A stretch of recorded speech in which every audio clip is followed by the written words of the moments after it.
Hey, what's up, everyone? Hope you're doing really well. It is Tuesday, February, I guess, 6th now. Man, already almost a week into the new year, and I wanted to talk about a topic that is near and dear to me, and that is the topic of insomnia. Sleep is really valuable, and if you doubt that, go out there and research it. Again, I'm not saying that you need to change your whole life, but if you're not sleeping well and you don't get that full range of sleep, it might be worth looking into and seeing how it can improve your life, because getting great sleep could really help.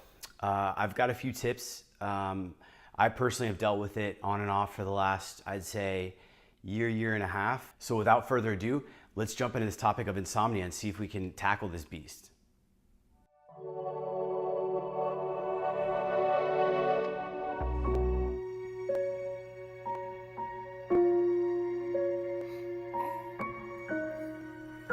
All right, so insomnia, and never before in my life really had much issue, but once I sort of got it, it was like this kind of thing that just kept coming, and a lot of my family and friends have it, and I think that it is something that people almost just sort of accept as the way of life. Certainly, the statistics don't tell us otherwise. I think over 60% of adults have trouble falling asleep today in America, and a lot of people suffer from it. So I want to talk about a few kind of pro tips that seem to be across the board, like standard hacks that people follow. And then I want to just tell you about what I'm kind of experimenting with, and I'd love to hear your thoughts. First of all, I would say if you're using that word in your vocabulary, nix that word. Just use like challenges maybe, or opportunities to grow in your sleep department. So the first thing I learned a long time ago when I was studying hypnosis and NLP and some of the stuff from Tony Robbins is that we are creatures of language. We're linguistic. We talk to ourselves constantly, and unconsciously we also talk to ourselves a lot. So if you're saying things like, I'm stressed out, I don't sleep well, I have challenges, these statements of affirmation that you're saying in your mind are basically creating the grooves in your unconscious that are reinforcing the behavior that you have. And it's a habitual thing. So it's not like it's easy to say or to stop saying these things, but you want to start to pay attention to that noise and that vocal statements that you're making. And just when you notice them, just catch yourself and try to replace the word. Again, we need to replace things when we have addictions. And again, we're addicted to our thoughts. We're addicted to our repetitive behaviors of thinking and the way we say things. So when you continually say, I have insomnia, I have challenges sleeping, again, you want to get rid of that vocabulary. So think about just saying things like, I can have a challenge. I have an area of growth in my sleep department that I want to work on. There is a lot of ways that I can work on this, but again, get rid of the word insomnia. The second big thing is getting stimulants nixed out by like the second half of the day. So if you're drinking coffee and you're drinking it after 2 o'clock, it has a half-life of anywhere from 5 to 8 hours. So that means that a cup of 100 milligrams of caffeine at say 2 p.m. is now going to be, it could be 9 p.m. at 50 milligrams still in your body, and then another 8 hours later go down to 25 milligrams. So it's a challenge to kind of deal with caffeine, but if you are having trouble sleeping and you feel like you're tossing and turning a lot throughout the night, then cutting out caffeine is probably a big way to make improvements in this department towards the second half of the day. I personally quit coffee around Christmas time a couple months back, a month and a half ago, and I found like right away I was able to fall asleep much quicker and much deeper, and it was like pretty profound. It was a pretty rough transition for the first couple of days, just getting off that sort of drip of stimulant that I'm used to when I wake up to kind of get me jolted. But I think the benefits are far outweighing the cons, and so I've also done like a 3 or 4 part series on my channel about that if you want to go explore kind of what that journey looks like. So keeping with the theme, I'm going to work on some of the simpler hacks because there's a lot of things you could do extreme, which probably aren't going to be the easiest adjustments.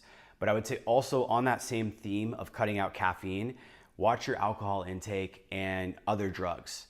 Generally speaking, weed and like alcohol, they do not help you get better sleep quality. There's actually like studies out there that can sort of affirm that, you know, there's a lot of people who do smoke weed, and I get it, like it's good. Don't get rid of your crutch or the thing that you need to sort of help you sleep.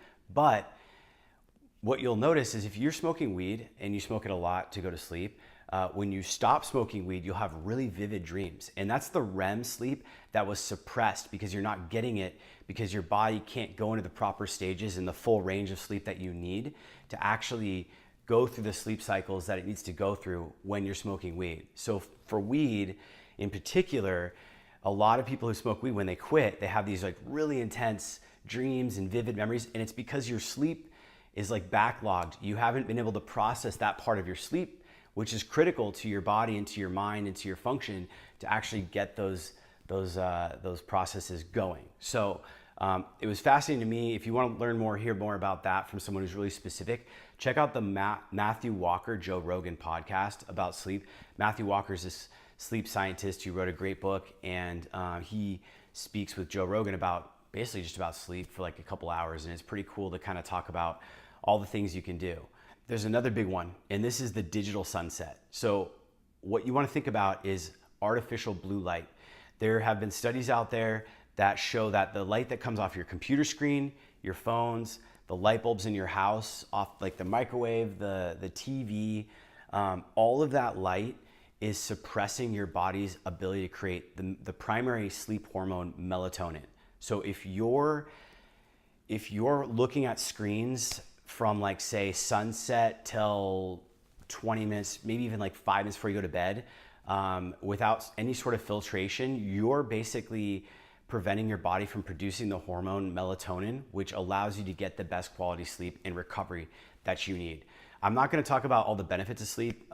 That could be a whole video in and of itself, but sleep is basically the ultimate biohack. If you can nail down your sleep, you get better performance across the board, both physically, mentally, emotionally.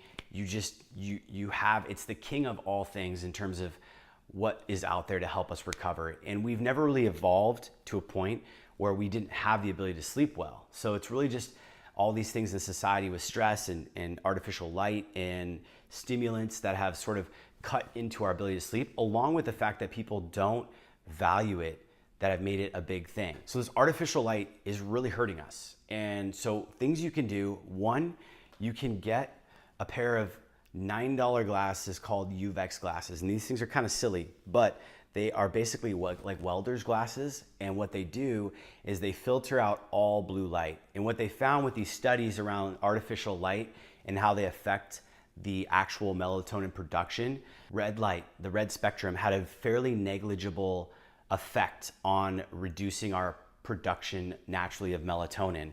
And it kind of makes sense because if you think about it, what did we have for thousands of years as a species in terms of light after sun went down? It was mainly like fire, and that was coming off with a red orange hue. So again, you can get us a pair of these, like $9 on Amazon, and I give them out to friends and family all the time. I'm like, get these. Everybody wants to watch TV and kind of wind down at night. I get it, and these have been really valuable. The other thing you can do is you can get, and I'll link this in the post, TCP 40 watt, they're actually 5 watt LEDs. They're red, and these lights are freaking dark. You've probably seen on my story, I'll have posts where like it's just really red in my video, and it's because I've switched out all the bulbs except for like a couple like bathroom lights where like people want to get ready, or I want to get ready and actually see myself in real light. I've switched out basically every bulb in my bedroom, in my kitchen, in my house, so that when I get home, the only light that isn't like a dark red light, low hue, is the light that comes through on the windows. And that just kind of helps my body know that, okay, it's time to sort of start to wind down. And again, this isn't something you can really do outside when you're out and about, or going to dinner and things like that, but you can definitely work on it and change up your environment for your own self and your own home. So there's a few hacks. I think for a lot of people, the challenge with sleep can be they lay in the bed and they start to get anxious because they're not falling asleep. These things are going to help because it's really going to prepare your body and your unconscious a bit to kind of just know it's time to fall asleep. And you're going to have more of that sort of physical stuff prepared for you to really drop down. And so you won't have this pattern of anxiety. The other thing to keep in mind is that I think people will wake up early in the morning and then they can't go back to sleep because their mind starts racing. And I'm working on a few different ways to approach this because of all the things I've read. Most of it focuses on the sort of the health and the biology and the things you can do in your environment to change the way you sleep. But I think there's a whole nother sort of avenue and exploration process around how do you think, the cognitions, the ways to approach it. Like, what do you do? Like, what can you do, or how are there any tricks you can think about to kind of help you when you're up at like 4 in the morning or 3 in the morning and you just start thinking about things and you can't go back to sleep? And the same goes for when you're going to sleep. Like, right when you go to bed, should you be thinking about something in particular? Should you be thinking about anything? And that's probably another video, so I'll leave it at this. And I will just say that I hope this was helpful. I would love to hear what you guys do. There's obviously a few other hacks in there that I haven't quite mentioned, such as lowering your bedroom temperature. That's actually a key. When you think about the sun going down, what happens at night in our environment, things cool down. Our bodies need to cool down in order for us to fall asleep. So think about lowering your temperature at night and raising it when you want to wake up. And that's another really, really actually big valuable hack that I want to mention. But there's more and more. And so I will kind of keep you posted. But until next time, please send me your feedback. If you like this video, subscribe, comment, and let me know what you think. And until next time, let's keep crushing. All right.